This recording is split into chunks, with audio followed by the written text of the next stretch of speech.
নবী বলেন গরিবের সাথে আমাকে হাসুর করাইও।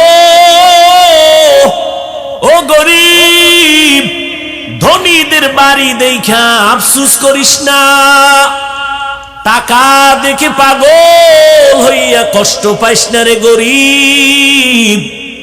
রহমতের নবী বলেন রে গরিব, কষ্ট কইরা জীবন চালাইয়া আল্লাহরে সিজদা কর, বড় লোকের 500 বছর আগে গরিব তুই জান্নাতে চলে যাবি।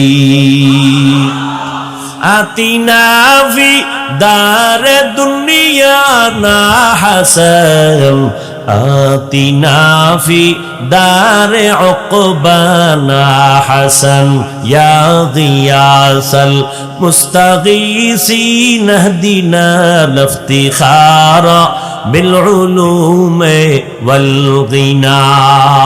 যুবক, তোর পায়ে হাত রেখে বলছি হাসিস না।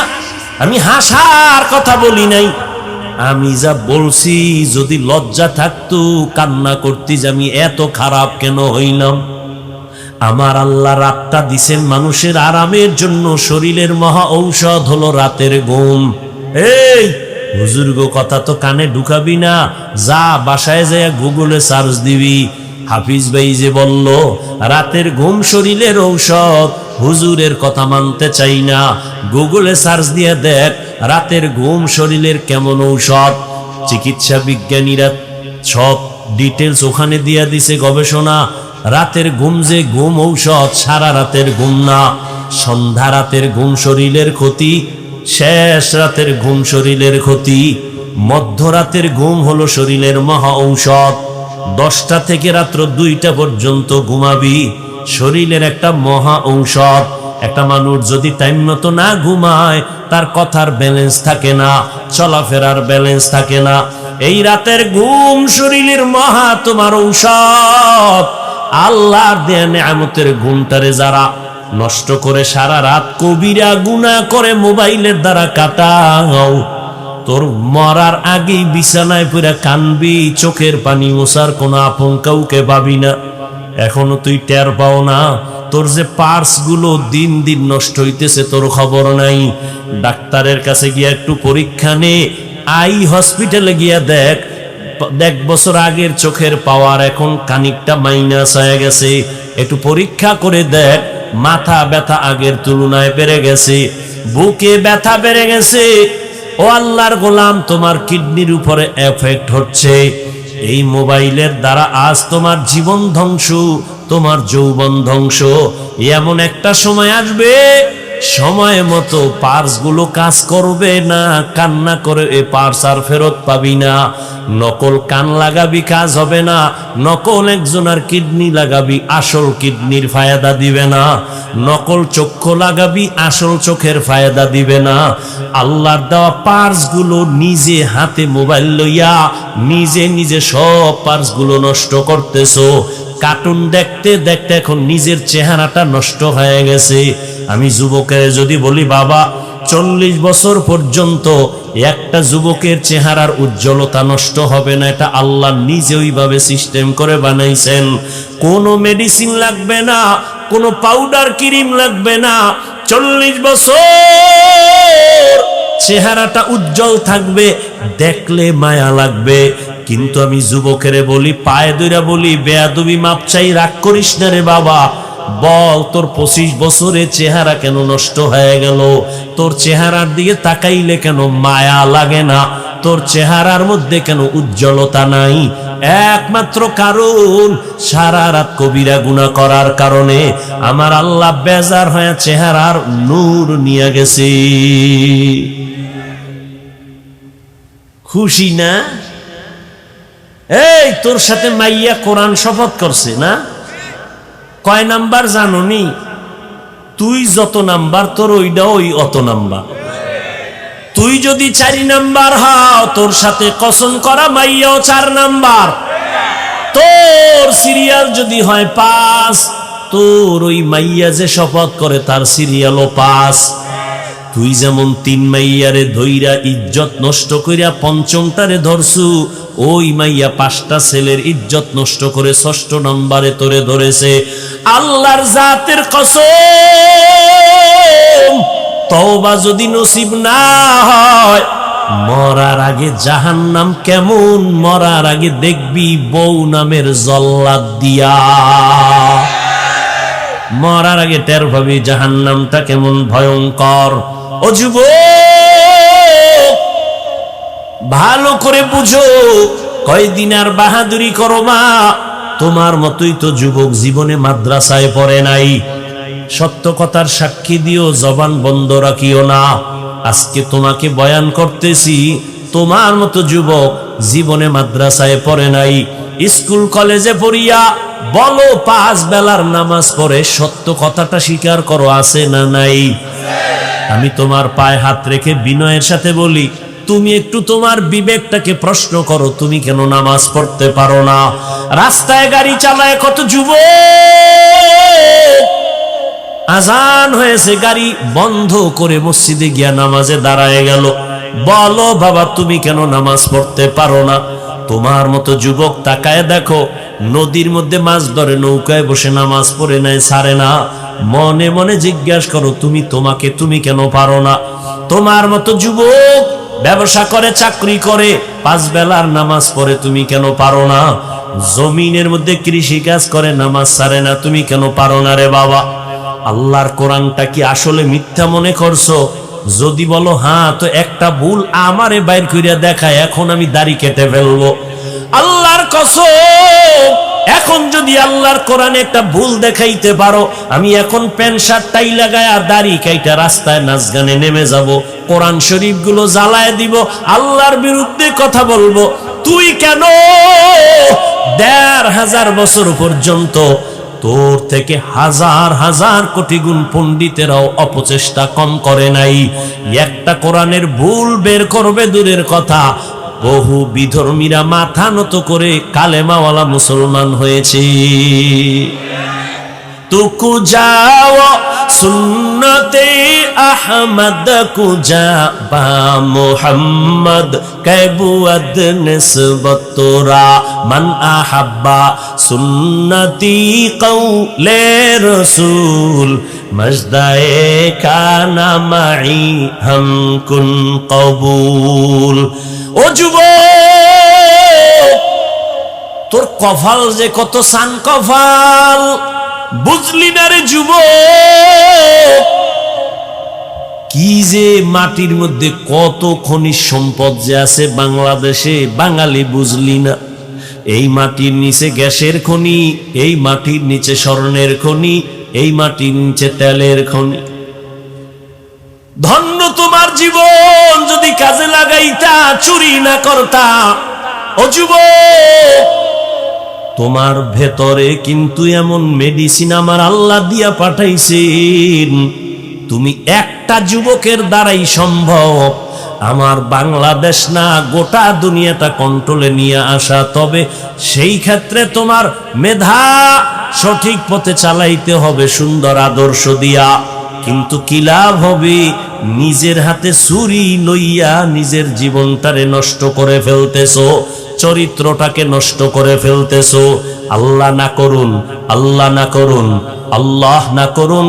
আমি আজকেও বলে আসছি মাগরিবের পরে এক জায়গায় 2500-এ, যদি আল্লাহ তোরে এই সময় দুনিয়া থেকে নিয়ে যায়, দুনিয়া থেকে যদি তুমি মরিয়া যাও, আল্লাহ না করুন, কথার কথা যদি আজ মরে যাও, যুবক একটু ভাবছো নিজে, তোর আব্বা আম্মা কানলেও কিন্তু ভেতরে ভেতরে খুশি হবে কেন? ছেলেটার চরিত্র এত খারাপ, ওর কারণে আমরা সমাজের মানুষের সামনে মুখ দেখাইতে পারি না। মইরা গেছে, একটা বালা গেছি গা। একটু চিন্তা কর, তোর কপালটা এত খারাপ কেন যে তুই মইরা গেলে তোর মা বাপ খুশি হবে, তুই মরে গেলে ইমাম সাহেব খুশি, কারণ তার সাথে আচরণ ভালো করো নাই। তুই যদি মরিয়া যাও, আলেমরা খুশি, কারণ তোর ফেসবুকের স্ট্যাটাস দেখে মানুষ কষ্ট পায়। তুই মইরা গেলে তোর বন্ধুটা পর্যন্ত খুশি, কারণ তুই বন্ধুর সাথে ব্যবহার ভালো করো না। একটু বালিশে মাথা লাগাইয়া চিন্তা করিস, কুত্তা শুয়ারে আল্লাহ পাক চিন্তা করার মতো মেধা দেন নাই, ভালো মন্দ যাচাইয়ের মেধা মানুষকে দিছেন। ও যুবক বাবা, তুমি একটু চিন্তা করো, রহমতের নবী 1500 বছর আগে বলেছেন, ও যুবক বাবারা, এমন এক টাইমে আমি মক্কায় আসছি যেই সময় মক্কার মানুষ চরিত্রহীন, খারাপ, আমার আপন বলতে কেউ নাই। মানুষ বিপদে পইরা বাবার কাছে যায়, আমার আব্বাও মায়ের কাছে গিয়া কয়, মা একটু হাত উঁচু করে দোয়া করো, আমারে আল্লাহ এমন ভাবে জমিনে পাঠাইছে, আমার চারদিকে এই পরিমাণ দুশ্মন, আমি দোয়া চাওয়ার জন্য আব্বারেও পাইলাম না। 6 বছরে মা হারায় বড় অসহায়, কিন্তু আমার অন্তরে একটু খুশি। ওই বিপদের সময় আমার উপকার যারা করেছে অধিকাংশ যুবক, আর আমার বিরোধিতা করেছে যারা বুড়া। যুবকেরা আমার উপকার করেছিল। এই গৌরীপুর এলাকার মুসলমান যুবকরে 1500 বছর পরে একটু দাঁড়াইয়া বলতে পারবিনি আমার মদিনার নবীর আদর্শের উপকার কি করলি? একটা মানুষ দাড়ি রাখছে, যদি খুশি হইয়া বলতে, যুবক ভাই তুমি দাড়ি রাখছো নি? কয় হ্যাঁ, ধন্যবাদ তোমারে, দোয়া করিও আমিও যেন রাখতে পারি। তাহলে নবী খুশি হইতেন, আল্লাহ খুশি হইতেন। কিন্তু না, তোমার কপাল এত খারাপ, একটা যুবক ছেলে দাড়ি রাখার পর তুমি আবার তারে নিরুৎসাহিত করিয়া বলো, এই তুই দাড়ি রাখছো? কাহা বয়স কত? এত। এত তাড়াতাড়ি বুজুর্গ? লজ্জা করে না? বিয়ে শাদী করছো? কয় না। এত তাড়াতাড়ি? তোমার থেকে সান্ত্বনার বাণী পাইল না। অথচ নবী বলেন, যুবক আমার উপকার করেছে, বুড়ারা আমার বিরোধিতা করেছে। নবীর বিরোধী দুশ্মন আবু জাহাল বুড়া, আবু লাহাব নবীর দুশ্মনী করে বুড়া, উতবা নবীর দুশ্মনী করে বুড়া, সায়েবা নবীর দুশ্মনী করে বুড়া। আর নবীর আপন হইয়া উপকার করার জন্য রহমতের নবীর হাতের সাথে হাত লাগাইছেন 11 বছরের সন্তান। কয় বছর? 11 বছরের সন্তান হাত লাগাইয়া নবীর সাথে শপথ নিলেন কালেমার পতাকা উড্ডীন করার জন্য। নবী কয়, ও ভাই তুমি এতদিন ছিলা আমার চাচাতো ভাই, এখন থেকে তুমি আমার সাহাবী। হযরতে আলী 11 বছরের মধ্যে নবীর হাতে হাত লাগাইয়া দিলেন। 11 বছর মদিনার নবী বলেন, এতদিন ছিল আলী আমার চাচতো ভাই, এখন কি হইছে?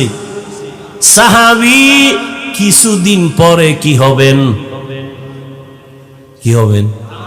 জামাতা। নবী খুশি হইয়া, যুবক আমার কাছে আসছে, নবীর প্রাণ ঠান্ডা হয়ে গেছে। আলী তো আলী, নবী এমন একটা চোখের পাওয়ার দিয়া দিছেন কলবের ভেতরে। আলী 900 মনের ওজন, এমন একটা কামুজ দুর্গের কপাটা এক হাতে উঠায়। আলীর আল্লাহ এমন পাওয়ার দিছেন, মদিনার নবী অন্তর ভইরা দোয়া করেন, আনা দারুল হিকমা ওয়া আলিয়ুন বাবুহা, আমি মুহাম্মদ হলাম ইলম ও হিকমতের ঘর, আর এই ইলমের ঘরের দরওয়াজা আমার আলী।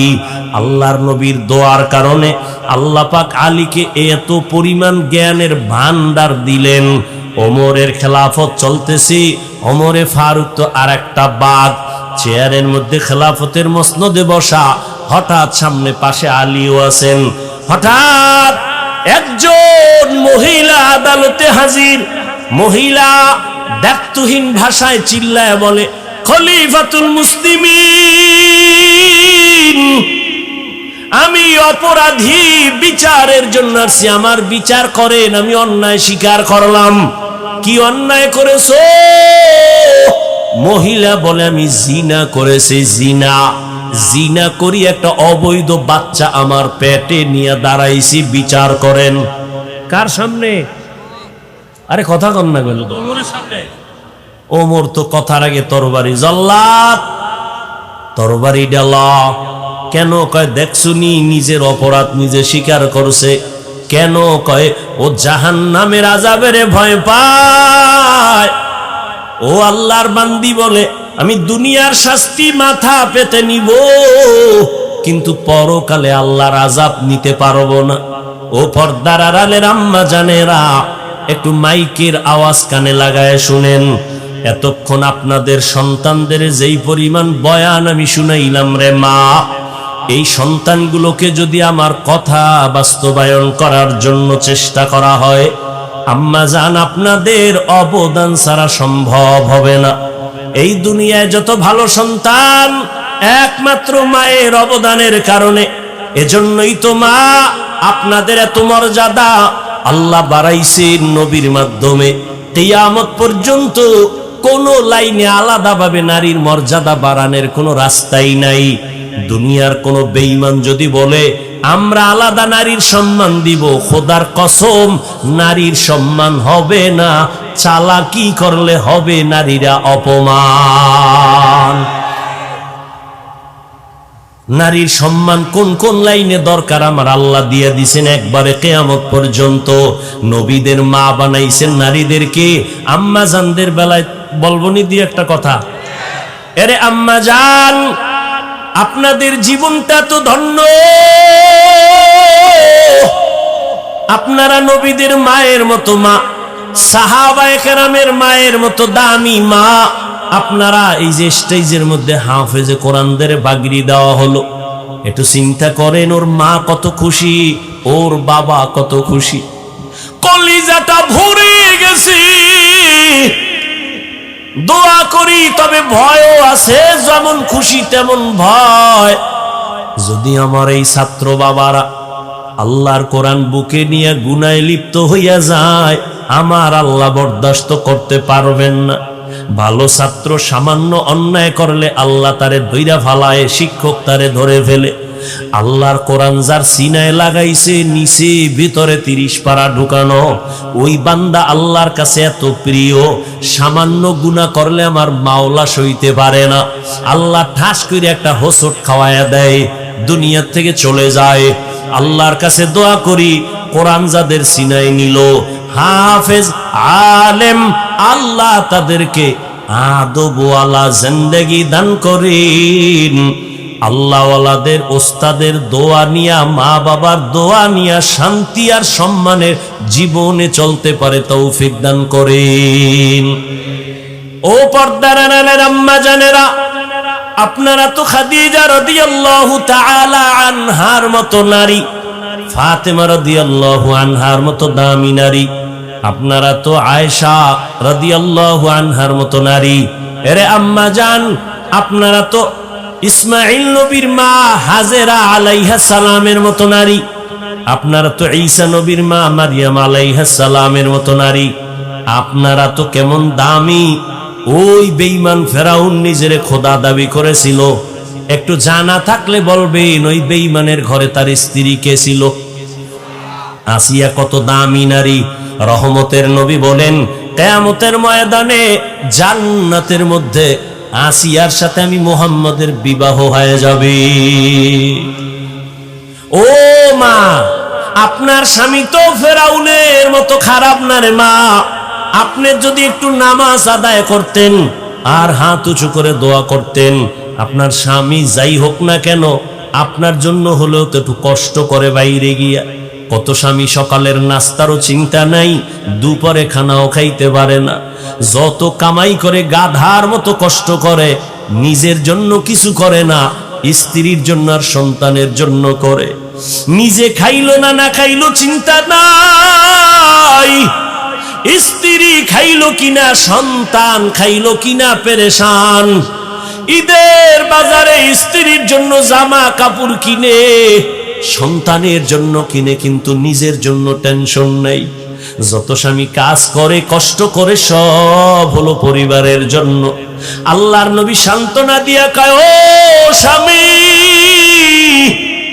তুমি যে কষ্ট কইরা তোমার স্ত্রী সন্তানের পেছনে তো টাকা ব্যয় করো, মনটারে এত ঘাবড়াইও না, শান্তির জীবন নাও, খুশির সংবাদ নাও। তুমি মাদ্রাসা মসজিদে যদি এই টাকাগুলো দান করতা, যা সওয়াব পাইতা, তোমার স্ত্রী সন্তানের পিছনে ব্যয় করিয়া তার থেকে বেশি সওয়াব পেয়ে যাইবা। ও পর্দার আড়ালের আম্মা জান, ঘরে আসার পরে যদি স্বামীকে সালাম দিয়ে বরণ করে একটু বুঝাইতেন, ও স্বামী আমার, আমার আব্বা জানের ঘর ছাড়িয়া মায়ের কোলের মায়া বাদ দিয়ে আমি আপনার ঘরে চলে আসছি। না খাইয়াও দিন কাটাইতে রাজি, খাইলে পাবো না খাইলে পাবো তার কোনো চিন্তা নাই। তবে আপনার কাছে আমার একটা দাবি, আমরা ঘরের মধ্যে বাচ্চা নিয়ে যে থাকি, আপনার কাছে অনুরোধ, কোনোদিন হারাম টাকা ঘরে নিবেন না, ঢুকাবেন না। হারাম টাকা দিয়া আমাদের সন্তানের পবিত্র রক্ত নাপাক করব না। না খাইয়া কষ্ট করব, তারপরেও না হারাম খাইয়া আমাদের রক্ত নাপাক করব না। ও আম্মা জান, আপনি যদি এইভাবে হাসি মুখে স্বামীটাকে বুঝাইতেন, ঘরের মধ্যে কোনো স্বামী হারাম ঢুকাইতে পারত না। হালালের মধ্যে বরকত দেখতেন আপনার সন্তান, মা বাবার বাধ্য হতো। যেই মা বাবায় সন্তানের হারাম খাওয়ায়, মক্কা মদিনার ইমাম দিয়াও দোয়া করাইলে ওই সন্তান কোনোদিন মা বাবার খেদমত করবে না। এজন্য হালাল খাওয়াবেন। ও আম্মা জান, আপনার সন্তানটাকেও যদি ছোট থেকে কোরআন পড়াইয়া ডাক্তার বানাইতেন, আপনি মরিয়া গেল সন্তান ডাক্তার হইয়াও কোরআন পড়ে দোয়া করতে ভুলতো না। আপনার সন্তানটারে যদি বুঝাইতেন, বাবা আমি তোর মা, সবাই তো মাকে সম্মান করে, ও বাবা তোর কাছে আমার দাবি, তুই কামাই রুজি কইরা আমারে খাওয়াবি চাই না, আমি চাই তোর প্রশংসা যেন মানুষ করে, দোয়া করে। আলেম ওলামার দোয়া নিবি, মুরব্বি পাইলে সালাম দিবি, দোয়া নিবি। আম্মা জান, সন্তানগুলোকে যদি এইভাবে বুঝাইতেন, আপনার সন্তান কোনোদিন মা বাবার সাথে বেয়াদবি করত না, আলেম দেখলে সালাম দিত, বরদোয়া নিত না, ওস্তাদের সাথে বেয়াদবি করত না, দোয়া নিয়ে চলতো। আপনার কপাল খুলতো, সন্তানের জীবনটা উজ্জ্বল হয়ে যাইত। ও আমার মা বোনেরা, আপনাদের মতো কত মা এখনো আছে, নামাজ পড়ে, পর্দা করে, স্বামীর মালের খেয়ালত করে না। ও বোনেরা, আপনাদের মতো কত বোন আছে, লেখাপড়া করে, নামাজ পড়ে, মোবাইলে সময় নষ্ট করে না, চরিত্র নষ্ট করে না। একটা মানুষের অমূল্য ধন চরিত্র। চরিত্র নষ্ট হয়ে গেলে মানুষটার কোনো মূল্য থাকে না। এ আল্লাহর বান্দারা, এখনো যদি যারা এই গুনায় লিপ্ত, চরিত্র নষ্ট, তওবার দরজা খোলা। আল্লাহর ইবাদতের জন্য এখনো সময় দিতে পারো না রে যুবক। ইবাদত বড় দামি একটা সম্পদ। আমার নবীকে আমার আল্লাহ মেরাজের বেলায় আব্দ শব্দ বলে ইশারা করলেন। তিনটা কারণে নবীকে আল্লাহ আব্দ শব্দ বলেছেন মেরাজের ঘটনার শুরুতে। নবীকে আল্লাহ বান্দা বলিয়া বুঝাইছেন। বেঈমান নাস্তিকেরা, ওরা নবীর মেরাজটা সরাসরি বিশ্বাস করে না। আমি আব্দ শব্দ দিয়া বুঝাইলাম, বান্দা শুধু রুহের নাম না, বান্দা শুধু দেহের নাম না। রুহু আর দেহটার দোনোটার সংমিশ্রণে হয় একটা মানুষ, একটা বান্দা। অতএব আমি আমার বান্দারে যে মেরাজ করাইছি, এই কথাটাই প্রমাণ আমার নবীর মেরাজ স্বপ্ন যোগে হয় নাই, সরাসরি হয়েছে। দ্বিতীয় আব্দ বলার কারণ হলো, আব্দ মানি বান্দা, বান্দার সাথে আল্লাহর সম্পর্কের নাম ইবাদত। ইবাদত যে করে তার নাম আব্দ, যার ইবাদত করে তিনি মাবুদ। আমার নবী পৃথিবীতে যত মুমিন মুসলমান ইবাদত করে, এর থেকে শ্রেষ্ঠ ইবাদত করনেওয়ালা হলেন আমার নবী। আমার নবীর চাইতে ইবাদত করনেওয়ালা কেউ আছে? আম্মা জান আয়েশা রাদিয়াল্লাহু তাআলা আনহাকে কে সাহাবায়ে কেরাম জিজ্ঞেস করলেন, নবীজির আশ্চর্য ধরনের কোন ঘটনা আছে শুনাইবেননি? আম্মা জান বলেন, নবীজির আশ্চর্য নাই বলতে কি ঘটনা আছে? সবই তো আশ্চর্য। নবীর এমন কোন ঘটনা নাই যেটা আশ্চর্য না, আচমকা না, অলৌকিক না। ও নবীর আশিক, ও যুবক, ইবাদতের লাইনে আমরা টুপি পরছি, আল্লাহর মোহাব্বতে নবীর তরিকায় দাঁড়িয়ে রাখছি। ও শিক্ষিত আমার যুবক বাবারা, একটু বলবানি সাহস থাকলে বলো, তোমরা নবীর আদর্শ জবাই কইরা কত উপরে উঠছো, আর আমরা নবীর আদর্শ মানতে গিয়া কত নিচে নামছি। বলো, তুমি পারবা না? আমার থেকে শুনে নাও, যদি ভুল বলি তুমি দাঁড়াইয়া লোকমা দিও। আমরা আলহামদুলিল্লাহ, তোমরা 3 বেলা খাও, আলহামদুলিল্লাহ আমরা নবীর আদর্শ ঠিক রাইখা 3 বেলা খাই না 5 বেলা খাই। তুমি নবীর আদর্শ জবাই কইরা রাতে ঘুমাও, আমরা নবীর আদর্শ ঠিক রাইখাও রাতে ঘুমাই।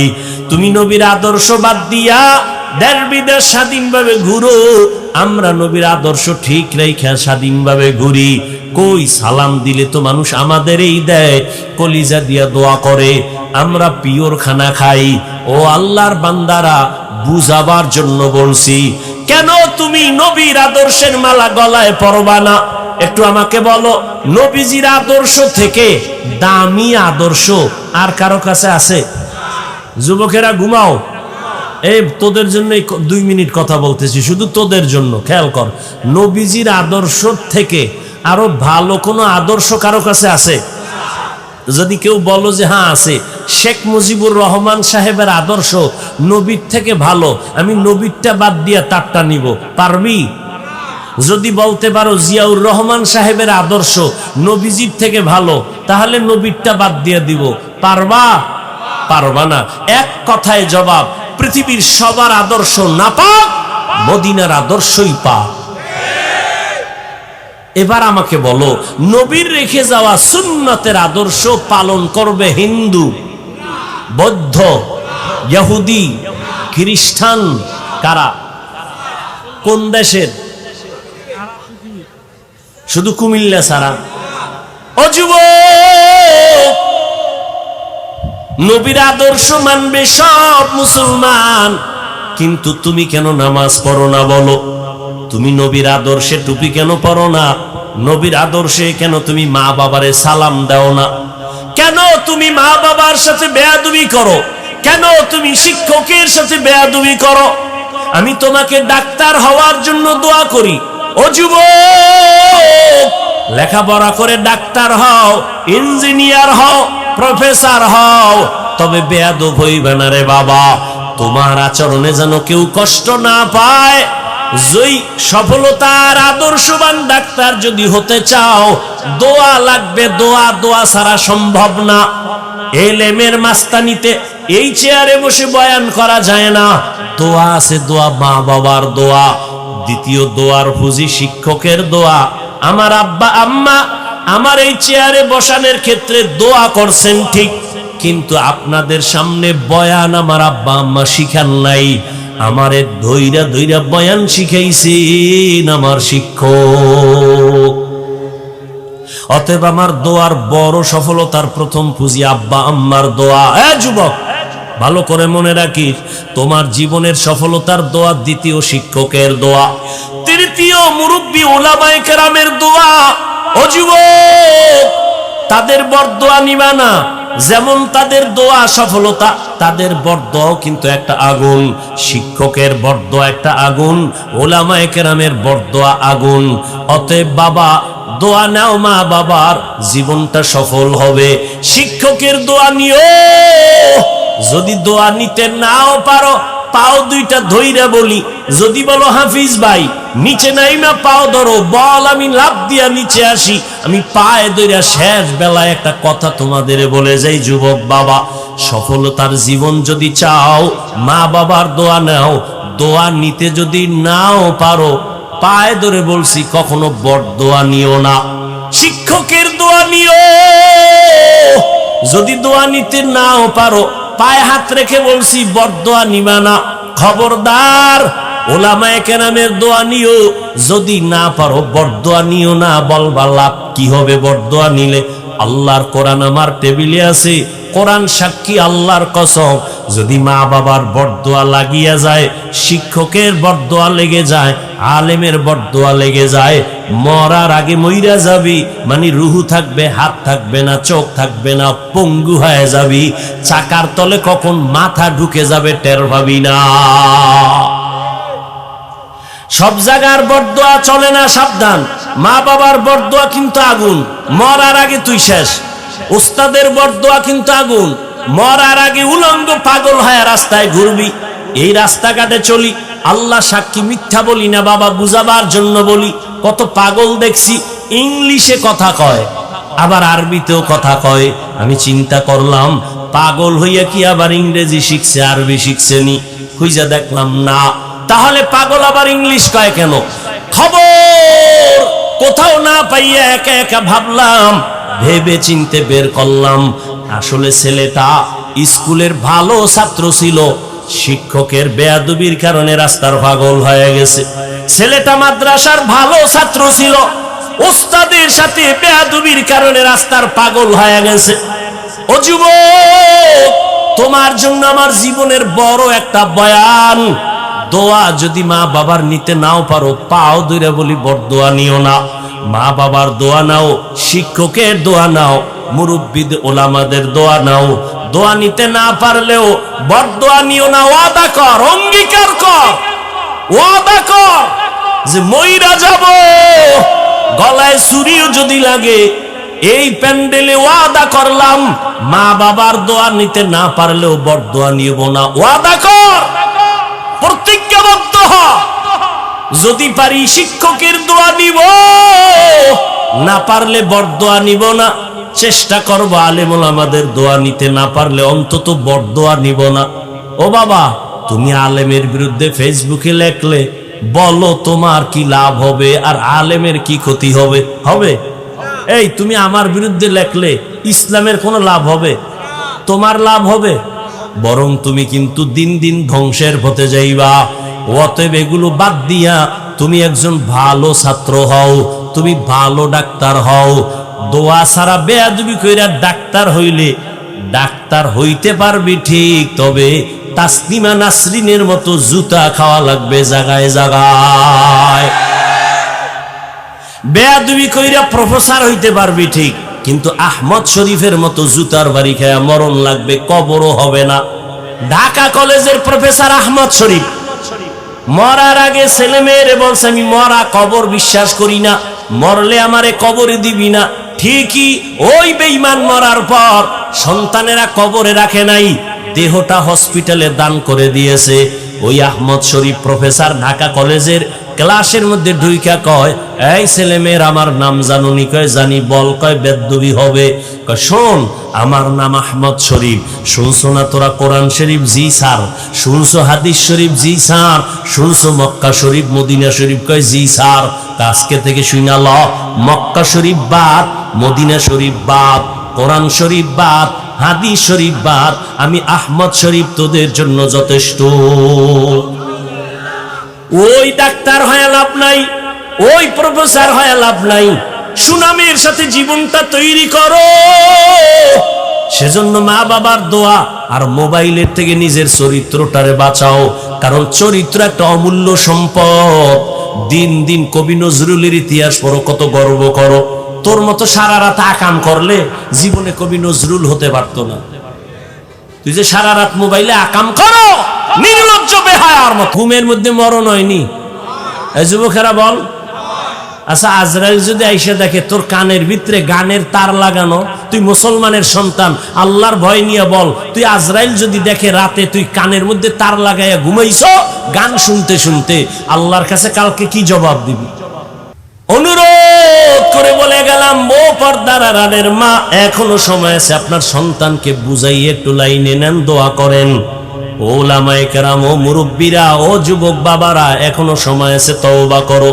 মনে মনে আমার আল্লাহকে বলো, আল্লাহ জীবনে তো গুনাহ কম করি নাই, আমার গুনার কারণে চোখ বন্ধ করে মনে হয় তাকায় দেখি হাত না পাক করে ফেলেছি, গুনার কারণে চোখ না পাক, অন্তর না পাক, জিহ্বা না পাক। ও আল্লাহ, এই গুনার খবর যদি আমার আপনজন কেউ জানতো, সম্মানের নজরে দেখতো না। আল্লাহ, তুমি দেখার পরও রাগ করিয়া সম্মানের জায়গা থেকে ফেলে দাও নাই, খানা বন্ধ করো নাই, বাতাস বন্ধ করো নাই। ও আল্লাহ, আজকে তওবার নিয়ত করলাম, মরিয়া গেলে যাব, তুমি তো হায়াতের মালিক, তুমি তো মৌতের মালিক, তুমি তো রিজিকের মালিক।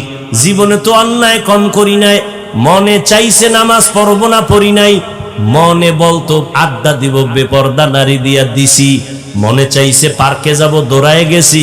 ও আল্লাহ, আজকে থেকে ফিরতে চাই, আর নামাজ ছাড়বো না, আর দাড়ি কাটবো না, আর বেপর্দায় চলবো না, মা বাবাকে কষ্ট দিব না, ওলামায়ে কেরামের বিরুদ্ধে যাব না, নবীজির তরিকা মেনে চলবো। অন্তরটাকে ঘুরাইয়া আল্লাহর মোহাব্বত যদি থাকে, তওবা করো। আমার আল্লাহ কত দয়াময়, আল্লাহ তোমার আমার গুনাহ দেখার পরও রাগ করে পানি বন্ধ করেন নাই, বরং আমার আল্লাহ প্রতিদিন ডাকে, নাই বান্দা তওবা কর, জীবনের গুনাহ মাফ করে দিব। আল্লাহর নবীর তরিকা মতে ইবাদত চালু করে দাও, আর লেখাপড়া করো, চাকরি করো, ব্যবসা করো, মনে মনে তওবা করো, আর নামাজ ছাড়বো না, বেপরদায় চলবো না, দাড়ি কাটবো না, মা বাবার দোয়া নিয়া, মুরব্বীদের দোয়া নিয়া, শিক্ষকের দোয়া নিয়া, উলামায়ে কেরামের পরামর্শ নিয়া নবীজির তরিকা মেনে চলবো। আল্লাহর কাছে তওবার নিয়ত করো। জানি না কার কপাল ভালো, কারটা খারাপ। আবু জাহালের মতো 13 বছর নবীর বয়ান শুনিয়াও কালেমা পড়ে নাই, আর 27 বছরের যুবক ওমর নবীর কাছে তরবারি নিয়ে গিয়েও কালেমা পড়ে ফেললো। এই ময়দানেও জানি না কার কপাল কেমন। কিছু আল্লাহর বান্দা ওমরের মেজাজ নিয়ে গুনার কথা মনে করে তওবা করে ওয়াদা করবে, আর নামাজ ছাড়বে না, বেপরদায় চলবে না। আবার একদল গোলাম তওবা নসিব হবে না, এখান থেকে বের হইয়া আরো বিরোধিতা শুরু করে গুনার পাল্লা ভারী করবে। ও আল্লাহ, এই ময়দানে আমি দাবি করি সবার সিনাটা হেদায়েতের জন্য খুলে দেন, তওবার জন্য কবুল করে নেন। আয় আল্লাহ, প্রত্যেকের দ্বীনের হেদায়েতের উপরে চলার তৌফিক দান করেন। আলহামদুলিল্লাহি রাব্বিল আলামিন, ওয়াসসালাতু ওয়াসসালামু আলা সাইয়্যিদিল আমবিয়াই ওয়াল মুরসালিন ওয়া আলা আলিহি ওয়া আসহাবিহি আজমাইন। ইয়া আরহামার রাহিমিন, ইয়া আরহামার রাহিমিন, ইয়া আরহামার রাহিমিন। রব্বিরহামহুমা কামা রব্বায়ানি সগীরা। আল্লাহুম্মা ইন্নাকা আফুউন কারীম, তুহিব্বুল আফওয়া ফা'ফু আন্না। আল্লাহুম্মা ইন্না নাসআলুকা রিযাকা ওয়াল জান্নাহ ওয়া নাউযু বিকা মিন সাখাতিকা ওয়ান নার। আয় আল্লাহ, আমরা গুনার বোঝা নিয়ে হাত তুলেছি। কত উলামায়ে কেরাম, মুরব্বী, হাজী সাহেব, ব্যবসায়ী, চাকরিজীবী, ছাত্র, যুবক ভাই, পর্দার আড়ালে মা বোনেরা, আপনি সবাইকে মাফ করে দেন, তওবাওয়ালা জিন্দেগি দান করেন, গুনাহের প্রতি ঘৃণা জমায়ে দেন, নেক আমলের আগ্রহ বাড়ায় দেন। আয় আল্লাহ, এ মাহফিল কবুল করে নেন, মাদ্রাসা কবুল করে নেন, আসাতেজায়ে কেরাম, তালিবুল ইলমদের কবুল করে নেন। আয় আল্লাহ, মুহিব্বিন, মুতাআল্লিকিন, সহযোগিতাকারীদের কবুল করে নেন। সারা দুনিয়ায় শান্তি দান করেন, মুসলমানের ঈমান আমল হেফাজত করেন। আয় আল্লাহ, প্রবাসে যারা ব্যবসা চাকরি করে হেফাজত করেন, বাংলাদেশ শান্তির দেশ বানায় দেন। আয় আল্লাহ, জালেমদের জুলুম থেকে হেফাজত করেন। আয় আল্লাহ, নবীজির সুন্নাতওয়ালা জিন্দেগি দান করেন, নবীজির রওজায় গিয়া সালাম দেওয়ার তৌফিক দান করেন, বাইতুল্লাহর গিলাফ ধরে লাব্বাইক বলার তৌফিক দান করেন। আয় আল্লাহ, মা বোনদের আবেদা পর্দা নিশি বানায় দেন, সন্তানগুলো নেককার বানায় দেন। আয় আল্লাহ, প্রত্যেকটা যুবকের দিনের খাদেম বানায় দেন। মোবাইলের গুনাহের থেকে হেফাজত করেন, মোবাইলের গুনাহের থেকে হেফাজত করেন, মোবাইলের গুনাহের থেকে হেফাজত করেন। আয় আল্লাহ, আমাদের সবাইকে নামাজি, কোরআন পড়নেওয়ালা বানায় দেন। কামা ফাদ্দালা মাকানান আলা মাকান ওয়া ইনসানান আলা ইনসান। ونشهد أن لا إله إلا الله وحده لا شريك له، لا ضد له ولا ند له ولا مثل له. ونشهد أن سيدنا وسندنا وحبيب ربنا وطبيبنا وطبيب قلوبنا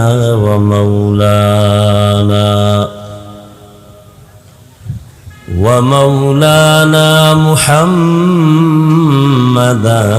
عبده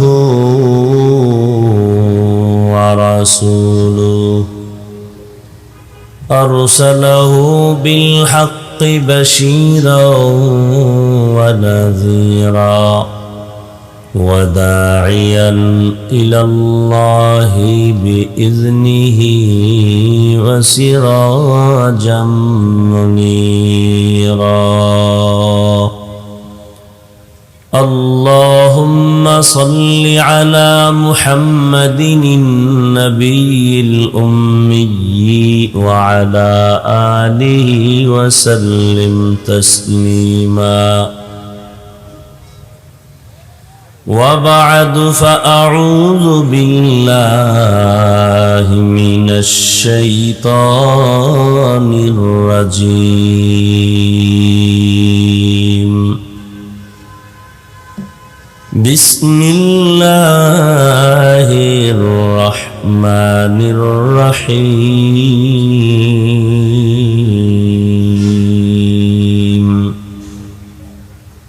وما خلقت الجن والإنس إلا ليعبدون وقال النبي صلى الله عليه وآله وسلم لا طاعة لمخلوق في معصية الخالق أو كما قال النبي عليه الصلاة والسلام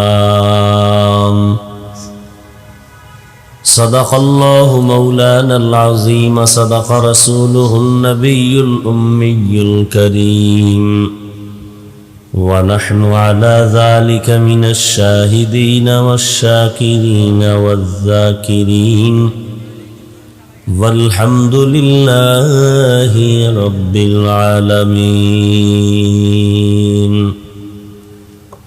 سبحانك لا علم لنا إلا ما علمتنا إنك أنت العليم الحكيم رب اشرح لي صدري ويسر لي أمري واحلل عقدة من لساني يفقه قولي यहाँ हम सब मुसाफिर हैं कब्र आखिर ठिकाना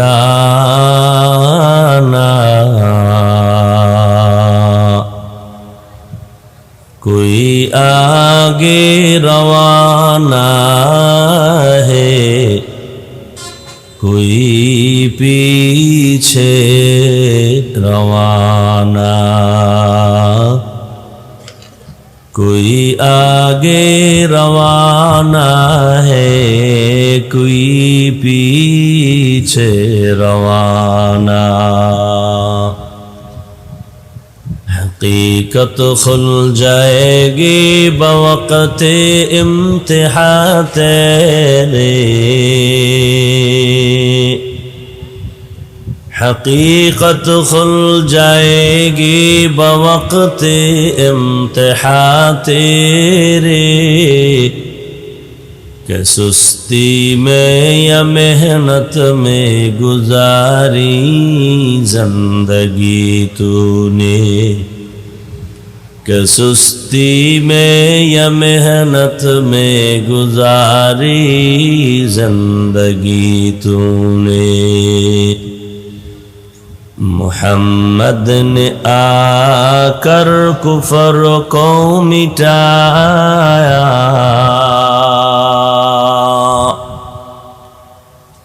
मुहम्मद ने आकर कुफर को मिटाया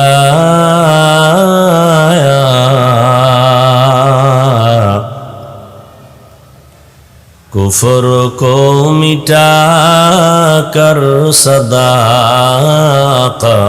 बताया कुफर को मिटा कर सदाकत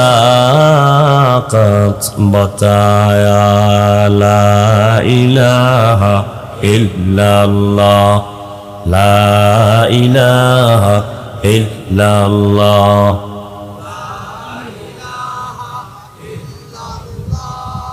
ला इलाहा इल्लल्लाह ला इलाहा इल्लल्लाह ला इलाहा इल्लल्लाह ला इलाहा इल्लल्लाह मुहम्मदुर रसूलुल्लाह।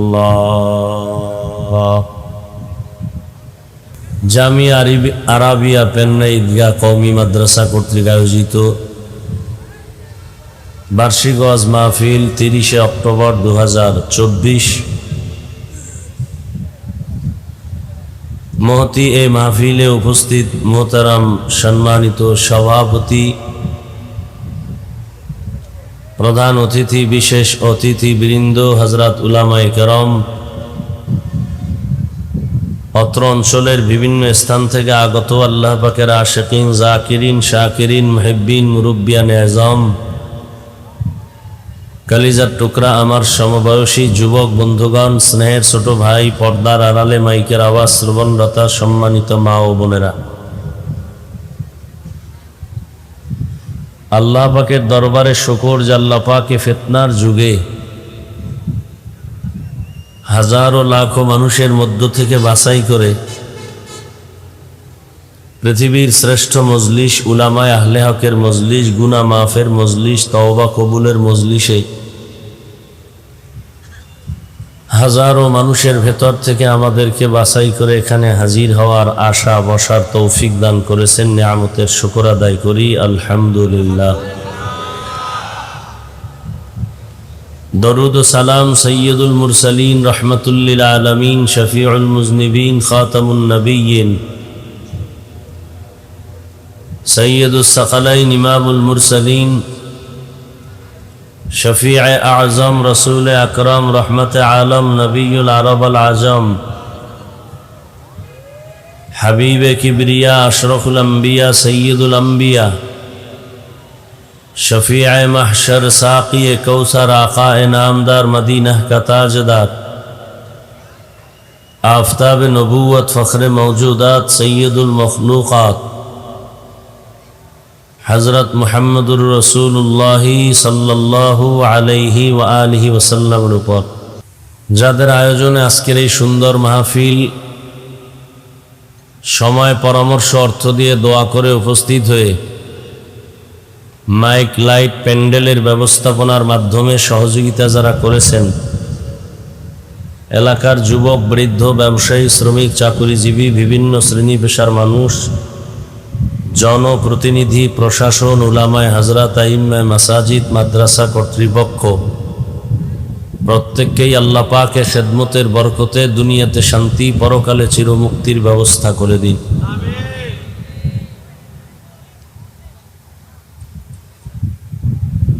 হযরত উলামায়ে কেরাম দীর্ঘ সময় কোরআন সুন্নাহর আলোকে আলোচনা রেখেছেন, সবরের সাথে আপনারা শ্রবণ করেছেন। উলামায়ে কেরামের কথাগুলো সহি তরিকায় সবাইকে আমল করার তৌফিক দান করেন। উলামায়ে কেরামের ইজ্জতকে আল্লাহ বেশি বেশি বাড়ায় দেন। কি সবাই আমিন বলেন না? সমস্যা? উলামায়ে কেরামের বিরুদ্ধে যারা ফেসবুকে লেখালেখি করে, মিডিয়ায় অপপ্রচার চালায়, আল্লাহ এদের হেদায়েত দান করে।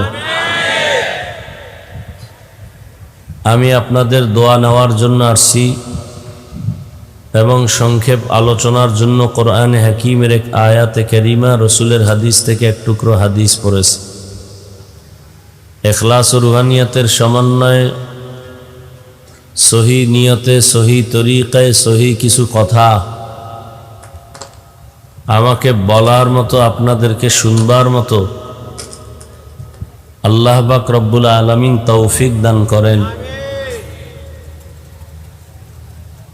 ওয়ামা খালাকতুল জিন্না ওয়াল ইনসা ইল্লা লিয়াবুদুন। আল্লাহ বলেন, হে মানুষ, আমি মানুষ এবং জিনকে সৃষ্টি করি নাই, হ্যাঁ করেছি একমাত্র ইবাদতের জন্য। নবীজি বলেন, লা তাআতা লি মাখলুকিন ফি মাসিয়াতিল খালিক। আল্লাহকে অসন্তুষ্ট করে পৃথিবীর ভিন্ন কারো আদেশ নিষেধ মেনে নেওয়া হারাম। আল্লাহকে অসন্তুষ্ট করে মা বাবাকে খুশি করা হারাম। আল্লাহকে অসন্তুষ্ট করে পীরকে খুশি করা হারাম। আল্লাহকে অসন্তুষ্ট করে ওস্তাদকে খুশি করা কি হারাম। এক কথায় দুনিয়ার সবাইকে বেজার করা সম্ভব, কিন্তু আল্লাহর বিরোধিতা, আল্লাহকে অসন্তুষ্ট করা সম্ভব না। এই হলো হাদিসের কথা। এখন ধরে নেন, আপনি পর্দা করলে আত্মীয় স্বজন বেজার, পর্দা করলে আত্মীয় স্বজন কি, আল্লাহ খুশি। এখন আপনার পরীক্ষা, আপনি কি আল্লাহর খুশিতে পর্দা করবেন না আত্মীয় স্বজনকে খুশি রেখে বেপর্দায় চলবেন? এটা আপনার পরীক্ষা। দাড়ি রাখলে আল্লাহ খুশি, আত্মীয় স্বজন কি বেজার। এখন আপনার পরীক্ষা, আপনি আত্মীয় স্বজনের খুশি রাখার ক্ষেত্রে দাড়ি কাটবেন না আল্লাহর সন্তুষ্টির জন্য দাড়ি রাখবেন? এটা কি পরীক্ষা। এই পরীক্ষায় যারা পাস এরা জান্নাতি, যারা ফেল তারা জাহান্নামী।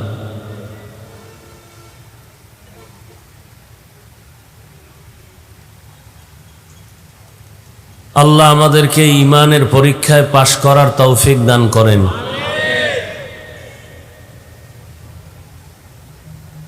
তাহলে দুনিয়ার সবাইকে বেজার করা সম্ভব, আল্লাহকে বেজার করা সম্ভব না, কিন্তু আমরা করি। দুনিয়ার সবাইরে খুশি রাখতে গিয়ে আল্লাহর বিরুদ্ধেই বেশি করি। দুনিয়ার কেউ যেন বেজার না হয়, আল্লাহ হয়ে যাক হোক। এই কারণেই তো সব অশান্তি। সবাই ইসলাম চায়, ভোটের আগের রাত্রে টাকা পাইয়া কেবলা ঘুরাইয়া দেয়।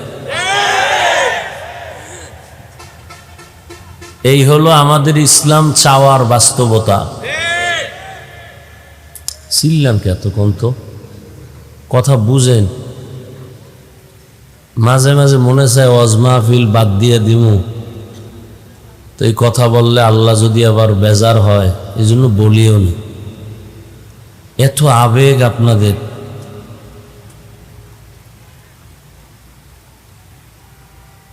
এখন মোনাজাত দিয়া বাসায় যাওয়ার পালা, কারণ আমাদের ওয়াজও ইবাদত, নামাজও ইবাদত। কোনো ইবাদত করতে গিয়ে ভিন্ন কোনো আমলের ক্ষতি করা যাবে না। এজন্য খুব সংক্ষেপ দু চারটা কথা বলব। ওয়াজ হেদায়েতের গ্যারান্টি না, যে 2 ঘন্টা বয়ান করলে সব হেদায়েত পাবে, এর গ্যারান্টি আছে কি? আপনাদের ধারণা কি আছে? নাই। স্বয়ং নবীজি বয়ান করতেছেন, কত পিওর বয়ান। সেই বয়ান শুনলো এবং নবীকে দেখলো, যে নবীকে এক নজর দেখলে জাহান্নামের আগুন হারাম, যে নবীজের চেহারা মোবারক এক নজর দেখলে পেটের ক্ষুধা নিবারণ হয়ে যায়, সেই নবীজিকে মন ভরে 13টা বছর দেখলো, বয়ান শুনলো, এরপরও কপালে হেদায়াত আসলো না, কালেমা পড়লো না। আপনাদের জানা মতে বলেন তো সে কে? আবু জাহাল। অন্যদিকে এক যুবক 27 বছর বয়স, কত বছর? তরবারি হাতে নিয়ে দৌড়ায় নবীকে জবাই করবে। কাছে গিয়া নবীজির এক নজর দেখে বলে, নবী আপনি আমার কল্লা কেটে দেন আর কালেমার রশি গলায় লাগায়া এরপরে। 27 বছরের যুবক নবীকে জবাই করতে গিয়া কালেমা পড়ে ফেলল, আর 13 বছর নবীরে দেখলো, এরপরও কালেমা পড়লো না। এই হলো ইমানের হালাত আর পরীক্ষা। এর নাম কপাল। ঘরে আগুন লাগছে, নতুন ভাবে ঘর করা যাবে, কপাল পুড়ে গেলে নতুন কপাল আর পাওয়া যায় না। কপাল পুড়ে কেন? মা বাবার সাথে বেয়াদবির কারণে। কপাল পুড়ে শিক্ষকের সাথে বেয়াদবির কারণে। কপাল পুড়ে ওলামায়ে কেরাম মুরব্বীদের সাথে বেয়াদবি করার কারণে। এদের দ্বারা যেমন কপাল পুড়ে, আবার লাইন মতো চললে কপাল খুলে। আল্লাহ আপনাদের নিয়ে আসছেন, কেউ জোর করে এখানে আসতে পারেন নাই। অনেকে আসতে চেয়েছিল, পারে নাই। এখানে আসতেও কপাল লাগে, এখানে বসতেও কপাল লাগে, দোয়া করে গুনাহ মাফ করাইয়া তওবা করে যাইতেও কপাল লাগে। এখানে সবাই বসতে পারবে না। টাকা তো অনেকেরই আছে, মক্কা তো ইচ্ছা করলে মাসে 2 বার যেতে পারে, যুগ যুগ হয়ে গেছে যেতেই পারে না। টাকার অভাব নাই, বাইতুল্লাহ যাইতে টাকা লাগে না, কপাল লাগে। কি লাগে? এই মেয়ে জবান খুলেন, কি লাগে? দুনিয়ার ভাবসাব যা প্যান্ডেলের বাইরে, এখানে কোনো ভাব নাই। এখানে নিজেরে যত ছোট মনে করতে পারেন, কপাল খুলবে। এটা ভাবের প্যান্ডেল না, এটা কান্নার প্যান্ডেল, তওবা করার প্যান্ডেল, গুনাহ মাফ হওয়ার প্যান্ডেল। অতএব কোনো ভাব দেখাইলে কপাল পুড়ে যান। আল্লাহ সবাইকে হেদায়াত দান করে।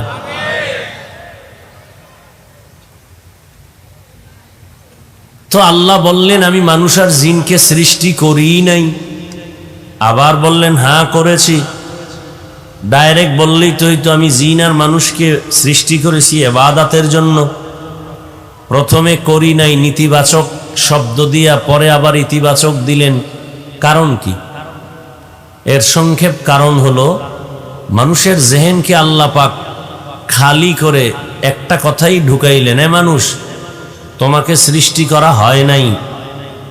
কথা, আমি মানুষ তো? হ্যাঁ, খেয়াল করো, তোমাকে হয়েছে মৃত্যু পর্যন্ত, দুনিয়াতে আসা থেকে মরণ পর্যন্ত একটা কাজ তোমার, আর কোনো কাজ নেই। খাওন দাওনের কাজ তোমার না, ঘুমের কাজ তোমার না, চলার কাজ তোমার না। তোমার জীবনে কাজ একটা, ইবাদত। তোমার জীবনে কাজ কয়টা? কি? ইবাদত। মানে ইবাদত মানে কি, এবং ইবাদত করব কেন, ইবাদত কিভাবে করব? ইবাদত আল্লাহর হুকুমকে নবীর তরিকায় পালন করার নাম ইবাদত। কেন করব? আল্লাহর মোলাকাতের জন্য, জান্নাত পাওয়ার আশায়। কিভাবে ইবাদত করব? মন গড়া না, জীবনে যা করব সব নবীর তরিকায়। মানে ইবাদত মানে কি? রাতের বেলা যায় নামাজে কাটানো, দিনের বেলা রোজা রাখা, তসবিহ টানা না। একটু আগেই বলছি, জীবনে যা করবে মুমিন, দুনিয়াতে আসা থেকে মরণ পর্যন্ত যা করবে সব ইবাদত।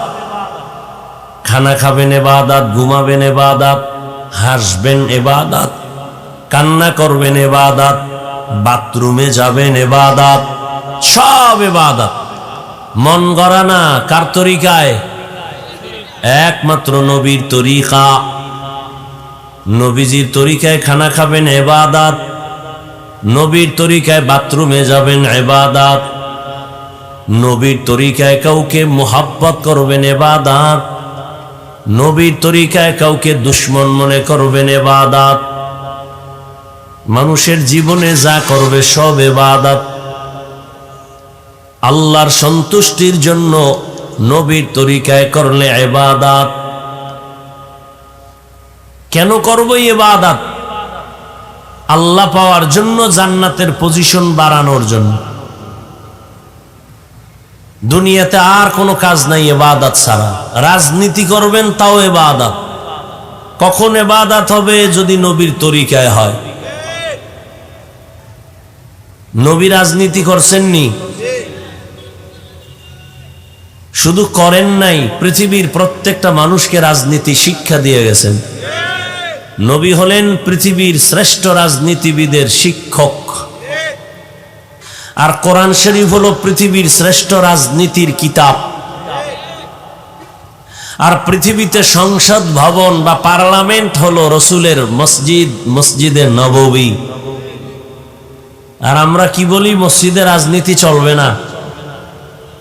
কে কয় যে দুর্নীতি আর পেটনীতি করে? এরা কয়। এরা কয় মসজিদে রাজনীতি চলবে না। তার মানে হুজুর যে কোরআনের রাজনীতি করবে তা চলবে না, উনি যে পচা রাজনীতি করবে, ধান্দাবাজি করবে, এটা চলবে। হুজুর কোরআনের লাইন মতো চললে মসজিদের ইমামতি থাকা কঠিন, আর উনি পচা পায়খানা খাইয়াও কমিটিতে থাকতে সমস্যা নেই।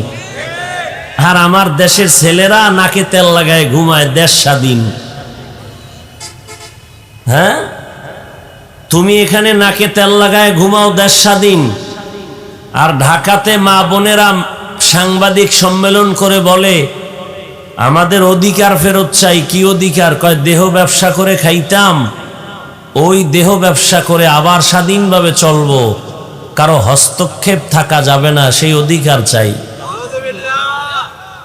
আর তুমি নাকে তেল লাগায় ঘুমাও স্বাধীন। মুসলমান স্বাধীনভাবে ঘুমাতে পারে না। মুসলমান 24 ঘন্টা চোখ কান খোলা রাখতে হবে। মুসলমান তো নাকে তেল দিয়ে ঘুমাবে সেদিন এদেশের ময়দানে ওলামায়ে কেরাম দ্বীনের বয়ান করবেন, কোনো বেনামাজি সুদখোরের অনুমতি নিতে হবে না যেদিন। মুসলমান তো নাকে তেল লাগায় ঘুমাবে সেদিন এদেশের প্রত্যেকটা মসজিদ মাদ্রাসার কমিটিতে বেনামাজি সুদখোর থাকবে না যেদিন। কিন্তু দোষ দিবেন কারে? আকাম তো আপনিই করেন। ওই যে একটু আগে বলছি, ইসলাম চায় ভোটের আগের রাত্রে কেবলা ঘুরায় দেয়, হাদিয়া পাইয়া, সুদ খাইয়া, টাকা খাইয়া। আল্লাহ হেদায়েত দান করুন। এই জন্য আপনি রাজনীতি করেন ইবাদত হিসাবে। আপনাদের কি ধারণা ইসলামের মধ্যে রাষ্ট্রীয় ব্যাপারে কোনো সমাধান নাই, কোনো নীতি নাই? কেন বলেন ইসলামে রাজনীতি নাই? আপনার কথা এটা বুঝায় না যে ইসলাম সব দিক থেকে কমপ্লিট, একদিক থেকে দুর্বল। কোরআন শরীফে সব আছে, একদিক থেকে দুর্বলতা আছে রাষ্ট্রীয় ব্যাপারে। আপনি এই কথা বলার দ্বারা তো এটাই প্রমাণ হয়।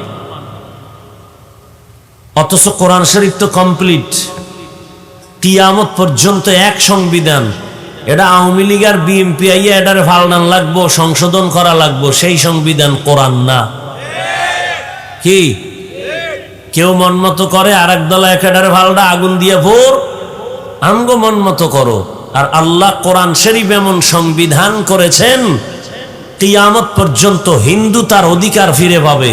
এক সংবিধান দিয়া বৌদ্ধ তার জীবন শান্তিতে চালাবে, ইহুদি তার জীবন যাপন করবে শান্তিতে এক সংবিধানের আলোকে। ইসলাম আসবে, কোরআন দিয়ে দুনিয়া চলবে, হিন্দু নিরাপত্তা পাবে, খ্রিস্টান নিরাপত্তা পাবে, ইজ্জত নিয়ে চলতে পারবে। পৃথিবীতে আর কোনো বান্দা ইসলামের লাইন ছাড়া ভিন্ন লাইনে মানুষকে শান্তি দিতে পারবে না। যা বলে সব চাপাবাজ।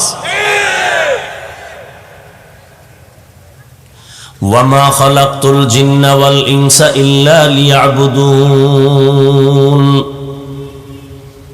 আল্লাহ বলেন আমি মানুষ আর জিন সৃষ্টি করলাম একমাত্র ইবাদতের জন্য। কার ইবাদত? একমাত্র আল্লাহর ইবাদত। নবীর তরিকা মতো চলবেন, বাথরুমে যাবেন ইবাদত। আর নবীজির তরিকা বন্ধ করে যদি আপনি নামাজ পড়েন তাও ইবাদত হবে না। নবীজির তরিকা বাদ দিয়া যদি রোজা রাখেন ইবাদত হবে না। একজনে রমজানে রোজা রাখছে, 30টা রোজা রাইখা আবেগ বাইরে গেছে, কয় ঈদের দিনও রোজা থাকি, সওয়াব হবে? কি হবে? কেন হবে? নবীর তরিকায় নাই। একজনে মাগরিবের নামাজের ফরজ 3 রাকাত দাঁড়াইয়া পড়তে গিয়া শেষ রাকাতে গিয়া টেনশন করে, বেজোর পরে লাভ কি, আরো 2টা সেজদা বাড়াইয়া আমার রবের আর 1 রাকাত উপহার দিয়া 4 রাকাত জোর বানায় দেই। হবে? কেন হবে না? নবীজি তরিকায় নাই। আল্লাহ যেমনে বলছে নবীকে দেখাইছেন ওইভাবে তুমি করবা, বুঝে আসুক আর না আসুক মানবা, পালন করবা, এর নাম গোলামি। যারা গোলামি করবা তোমার নাম আবেদ। কাজের নাম ইবাদত, যে কাজ করে তার নাম আবেদ, যার জন্য করে তার নাম মাবুদ।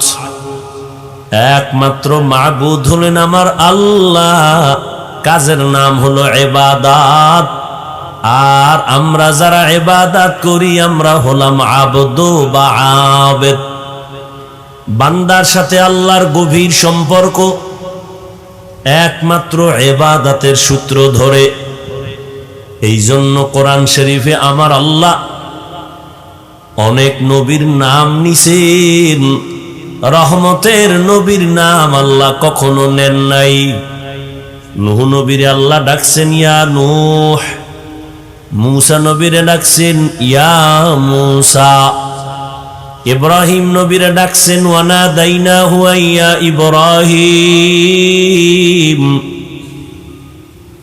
দাউদ নবীরে ডাকছেন ইয়া দাউদ, ঈসা নবীকে আল্লাহ ডাকছেন ইয়া ঈসা ইবনে মারইয়াম। এই উঠা বসা করলে মোনাজাত দিয়ে দিই, এনে মস্কারা করতে আসি না, তামাশা করতে আসি নাই। আমাদের প্রত্যেকটা সেকেন্ডের মূল্য আছে। এটা নাটকের প্যান্ডেল না, মন চাইলে বসবেন আর উঠে যাবেন। ওই শুরুতে বলছি না, এখানে আসতে কপাল লাগে, বসতে কপাল লাগে, মোনাজাত দিয়া যাইতেও কপাল লাগে। সোনাবন্দের গান গাইতে আসি নেই, আর আপনাদেরকে বড় পাক্কা মুসল্লি হুজুর বানাবো এজন্য আসি নেই। অতএব ভয় পাইয়েন না, হুজুরে বোধহয় আমাকে বুজুর্গ বানায় দিয়ে যাবো, কোনো টেনশন নেই। কাউকে বলবো না যে টুপি লাগাও, তসবি পড়ো, জায়নামাজ লও, পাগড়ি লাগাও, না, একবারও বলবো না, কোনো টেনশন নেই। কি বলি এটা শুনো। আমার নবী মুহাম্মদ কার বন্ধু? জবান খুলেন, আল্লাহর বন্ধু। আল্লাহ পাক রব্বুল আলামিন তবে আলাদা করছেন কি? সব নবী সব রসুল আমি আল্লাহ তাআলার আশিক, আর আমি আল্লাহ নিজে হলাম মুহাম্মদের আশিক। এই ও কই সাউন্ডটা বাড়াইতে পারো না, গেছে কই? বিড়ি টানতে।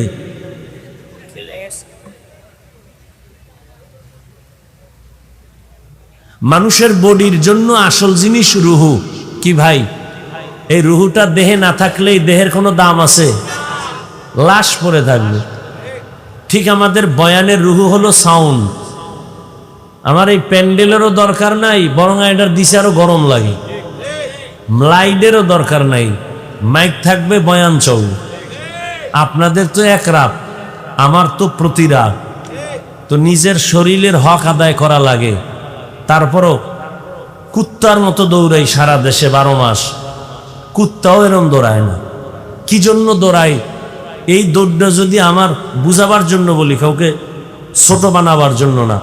আপনাদের মুসলমানের পিছনে না দৌড়াইয়া 12 মাস না, শুধু 6 মাস 1 ঘন্টা করে যদি হিন্দুদের মন্দিরে দৌড়াইতাম, খ্রিস্টানদের গির্জায় যাইতাম, পুরা বাংলাদেশের ইহুদি, খ্রিস্টান আর হিন্দু সব মদিনার পাগল হয়ে যায়। কিন্তু মুসলমান ডিরে লাইনে আনা গেল না। মাওলায় পারে না, করোনার মতো দিয়া ওই গাদ্দার গুলোর ঘাড় সোজা হয় না। এখনো হারাম খায়, সুদ খায়, ঘুষ খায়, আলেমের বিরুদ্ধে কথা কয়। এরম বেয়াদব নাই? হ্যাঁ, চালাও কত পারো। আল্লাহ, এই জন্য আরে বারবার বলি সাউন্ড ঠিক করতে। মেশিন 13টা লাগাইলে কি হইব যদি এটি সেটিং ঠিক মতো না পারে? তো কি কথা বলতেছিলাম?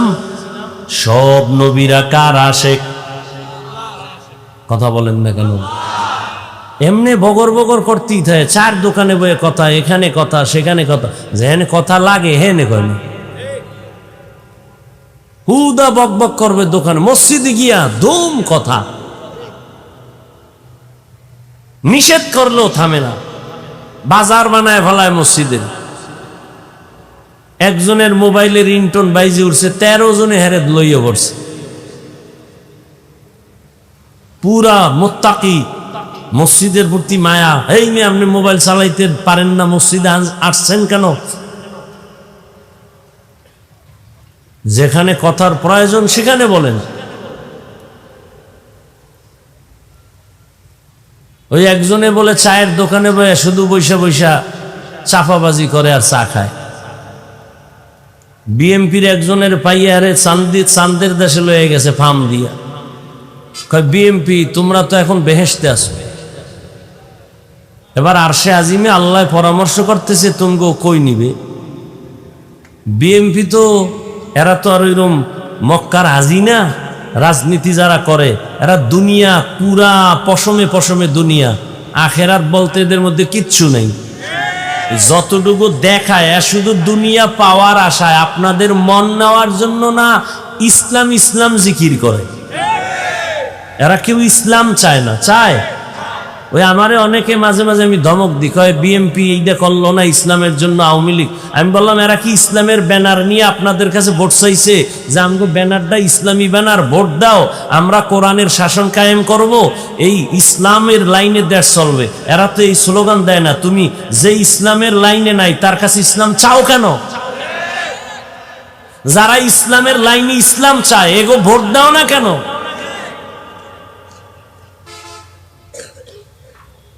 বর্তমানে আমগো হুজুরদের মধ্যে আলেম চেয়ারম্যান আছে না বাংলাদেশে? আসেনি?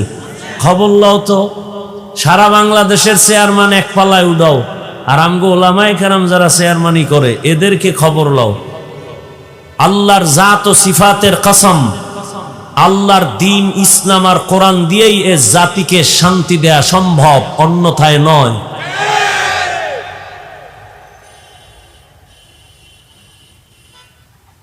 তো চায়ের দোকানে বইয়া বিএমপির এই কথা কইলে হে খুশি না বেজা? ও মিশা কইছে তো হে খুশি। দোকানওয়ালা রেখে তাড়াতাড়ি দুধ বেশি দিয়ে একটা দুধ চা দাও, হ্যাঁ রুটি দাও। এই বিএমপি ভাগছে আইসা আওয়ামী লীগের একটা। কাহারে তোমরা এত টেনশন কেন করো? চোখটা খুললে দেখবা তোমরাই। এ ফার্ম পায় কাহারে শুধু দুধ চা না, রুটির লগে কলাও দাও। এইরকম চাপাবাজি কইরা 13 কাপ চা খাওয়া শেষ। হঠাৎ করে আইসে একজন এই প্রাইমারি স্কুলের মাস্টার, হে তো শিক্ষিত, হেরও মগা মনে কইরা দেখছে 2-1 কাপ খাওয়ান যায়নি। জিজ্ঞাসা স্যার আমারে চিনেননি? কয় না। সর্বনাশ, আমাকে চিনেন না? আমি তো বিদেশি একজন প্রবাসী। আমি সৌদি আরব 3 বছর, কাতারে 2 বছর, সিঙ্গাপুরে ছিলাম 4 বছর। এত যে চাপাবাজি করে, স্যার এখনো চায়ের অর্ডার দেয় না। স্যার তো বুঝে ফেলছে, এত বক বক করে কেউ? স্যার একটা প্রশ্ন করে ফেলছে, আপনি কানাডা গেছেন, কুয়েত গেছেন, কাতার গেছেন, সৌদি গেছেন, তাহলে আপনার ভূগোল সম্পর্কে তো অনেক অভিজ্ঞতা আছে। বলে হ্যাঁ হ্যাঁ 3.5 বছর ছিলাম। স্যার এবার বুঝলেন যে এটা আসলে কথার পাগল না, এটা চাপাবাজ। চাপাবাজি করে করে করে করে মানুষের থেকে ধান্দা করে। এ দুনিয়ায় সবগুলোই চাপাবাজি করে দুনিয়া পাওয়ার জন্য। এই জন্য আমি সেদিন ঢাকায় বলেছি, ও যুবকেরা, আল্লাহর কসম করে বলি, তোমরা এই জীবনে যত আপন পাইছো সব স্বার্থপর। তোমাদের জীবন নিরেট, তোমাদের জীবনের আপন বন্ধু হলো একমাত্র উলামায়ে কেরাম। এছাড়া তোমাদের আপন কেউ নেই। দেখো না, এত গালি দাও, এত বিরোধিতা করো, এরপরও আলেম দোয়াই করে, কখনো বড় দোয়া করে না। দেখলে হাসি মুখে সালাম দেয়, বাবা কেমন আছো। এই ব্যবহার তোমাকে কেউ দিবে না। আর তুমি যে যাদের পিছনে দৌড়াও, স্বার্থে আঘাত লাগলে দল থেকে শুধু নাম কাটে না, কল্লা কেটে দেয়। আল্লাহ সব ভাইকে হেদায়াত দান করেন।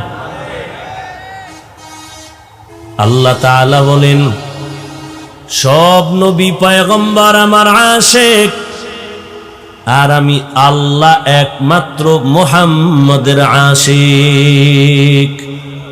ব্যবধান আছে না নাই? বন্ধু শব্দের অনেক শব্দ আছে আরবিতে। আল্লাহ বন্ধু মনে করিয়া ঈসা নবীর একটা উপাধি দিলেন রূহুল্লাহ, মূসা নবীরে দিলেন কালিমুল্লাহ, ইব্রাহিম নবীরে দিলেন খলিলুল্লাহ, আদমরে দিলেন সফিউল্লাহ, দাউদরে দিলেন খলিফাতুল্লাহ। এইভাবে সবাইরে দিয়া আল্লাহ হাবিবুল্লাহ রাখলেন তার আপন বন্ধু মুহাম্মদের জন্য।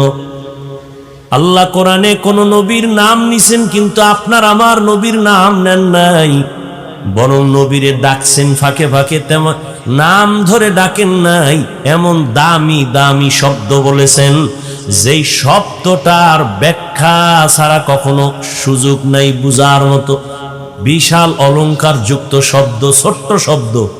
রাহমাতুল লিল আলামিন, ইয়া আইয়ুহাল মুজাম্মিল কুমিল লাইলা ইল্লা কালিলা, ইয়া আইয়ুহাল মুদ্দাসসির।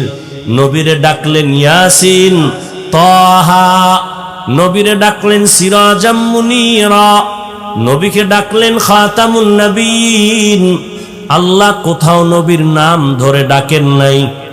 কিন্তু নবীর জীবনে দুইটা আশ্চর্য ধরনের সফর হয়েছিল। একটা সফর জমিনে, আর একটা হয়েছিল আসমানের উপরে। দুই সফর বড় আশ্চর্য ধরনের। এক সফর আল্লাহ পাক রব্বুল আলামিন সুখের সফর করাইছেন, আর একটা সফর নবীর জীবনের বড় দুঃখের সফর করেছিলেন। দুই সফরের দুইজন সফর সঙ্গী। এক সফর মক্কা, দোনো সফর মক্কা থেকেই শুরু, দোনোটা সফর রাতের বেলায় শুরু। এক সফর মক্কা থেকে মদিনা, সফর সঙ্গী পয়গম্বরের জান্নাতি সাহাবী আবু বকর সিদ্দিক রাদিয়াল্লাহু তাআলা আনহু। আর এক সফর হলো মক্কা থেকে বাইতুল মাকদিস, ওখান থেকে সাত আসমানের উপরে আরশে আজিম। ওই সফরের সঙ্গী কিছু সময়ের জন্য জিব্রাইল আমিন।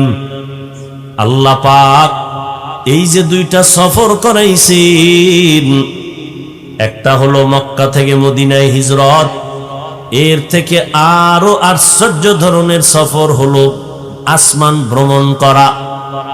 এত বড় আশ্চর্য ধরনের সফর যে ১৫০০ বছর পর এখনো অনেক নাস্তিক পর্যন্ত এই সফরকে মেনে নিতে পারে না। আল্লাহ তাআলা এখানে একটা আশ্চর্য ধরনের ঘটনা ঘটাই দিলেন। কোরআন শরীফে সূরা ইসরার ভেতরে বলেছেন, সুবহানাল্লাযী আসরা বিআবদিহি লাইলাম মিনাল মাসজিদিল হারামি ইলাল মাসজিদিল আকসাল্লাযী বারাকনা হাওলাহু লিনুরিয়াহু মিন আয়াতিনা। এখানে আল্লাহ কি বললেন?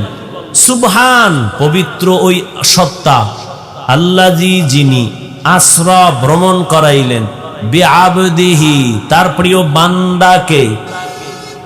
আল্লাহ এত দামি দামি দামি শব্দ নবীর শানে ব্যবহার করলেন কোরআনে। রাহমাতুল লিল আলামিন, শফিউল মুজনিবিন, ইমামুল মুরসালিন, খাতামুন নবিয়্যিন, সিরাজাম মুনীরা। কিন্তু বিশাল বড় আশ্চর্য ঘটনার ক্ষেত্রে আমার আল্লাহ মেরাজের ঘটনা বর্ণনার ক্ষেত্রে নবী একটা সাধারণ শব্দ ব্যবহার করেছেন, আবদিহি, আবদ বান্দা। এটা এমন একটা সাধারণ শব্দ, আব্দুন মানে বান্দা। আমিও আল্লাহর বান্দা, আপনিও বান্দা, হিন্দু আল্লাহর বান্দা, খ্রিস্টানও আল্লাহর বান্দা, ইহুদিরাও আল্লাহর বান্দা, বৌদ্ধরাও আল্লাহর বান্দা। এমন একটা সাধারণ শব্দ আমার নবীর বেলায় আশ্চর্য ধরনের ঘটনার ক্ষেত্রে ব্যবহার করলেন কেন? নবীরে আল্লাহ কত দামি শব্দ দিয়ে ডাকছেন, ইয়াসিন, তাহা, ইয়া আইয়ুহাল মুজাম্মিল, ইয়া আইয়ুহাল মুদ্দাসসির। ইন্না আনজালনাহু, আল্লাহ পাক আমার নবীকে কত সুন্দর শব্দ দিয়া ডাকলেন, কিন্তু এখানে আইসা মেরাজের ঘটনার ক্ষেত্রে সাধারণ একটা শব্দ কেন ব্যবহার করলেন? কি সে শব্দটা? এইমাত্র বইলেছি, ভুলে গেছে।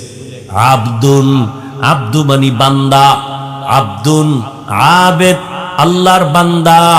আল্লাহ পাক রব্বুল আলামিন বলেন, আমি এখানে আমার নবীর বেলায় আব্দ শব্দ ব্যবহার করলাম কেন হে মালিক? আশ্চর্য, এমন ঘটনা কোন নবী রাসূলের বেলায় ঘটে নাই। আমার আল্লাহ দাওয়াত দিয়া নবীরে নিলেন, জান্নাত থেকে বোরাক পাঠায় দিলেন, ও জিবরাইল বোরাকটা বাইতুল্লাহর কিনারায় নিয়ে যাও, জান্নাত থেকে সাজাইয়া আমার নবী বোরাকের উপরে বসবেন, ওখান থেকে তাকে বাইতুল মুকাদ্দাসে নিবা। ওই ফিলিস্তিনের জমিন বাইতুল মুকাদ্দাসে নিয়ে সেখানে বোরাকের বেঁধে রাখবা। হুয়া হুকুম জিবরাইল কো ইউ সে তব बोराके के जन्नत से कर इंतखाब, सजा उसको ज़ेवर से तू ताबा पा, फिर उसको तू काबा में ले करके जा। সাজাইয়া কাবার কিনারায় নিয়ে আসলো এই বোরাক। নবীজি ঘুমান্ত ছিলেন চাচাতো বোন উম্মে হানির বাসায়। কেউ বলছেন নবী ঘুমানো ছিলেন শিয়াবে আবু তালিবের মধ্যে, কেউ বলেন হাতিমে কাবায়, কেউ বলেন চাস্তো বোনের ওখানে। বলে তিনোটাই মতামত ঠিক আছে। আমি ওই ঘটনা বলা আপনাদের সামনে উদ্দেশ্য না। জিব্রাইল আলাইহিস সালাম তিনি নেমে আসলেন ঘরের দরজা দিয়া না ঢুইকা, ছাদের মাঝখান দিয়া জিব্রাইল নামলেন। নাইমা দেখে নবী ঘুমান। নবী বলেন আমি ঘুমাইলে কি হবে? আমার চোখ বন্ধ থাকে, আমার অন্তর ঘুমায় না। জিব্রাইল আইসা দেখে নবীর চোখ বন্ধ। জিব্রাইল নবীজির পায়ের পাতার কাছে জিব্বাটা লাগায় দিলেন। নবী সজাগ হইলেন, উপরে তাকায় দেখে আমার ছাদটা খোলা। আমি এই ছাদ নি, আরে মিয়া খেজুর পাতার ছাদ। আর আমরা সেখানে বইয়া নবী সারা রাত নামাজ পড়ে, আর আমরা এত আরামের বাড়ি ভাইয়াও আলহামদুলিল্লাহ বলি না। আর বলবেন কি, এই বাড়ি আপনি বলেছেন সুদের টাকায়, তো আলহামদুলিল্লাহ বলবেন কেমন? আল্লাহ হেদায়াত দান করে। কষ্ট হইতেছে আপনাদের, দোয়া টোয়া করে যাইবেন তো না? বুজুর্গ মানুষ দোয়া লাগে না?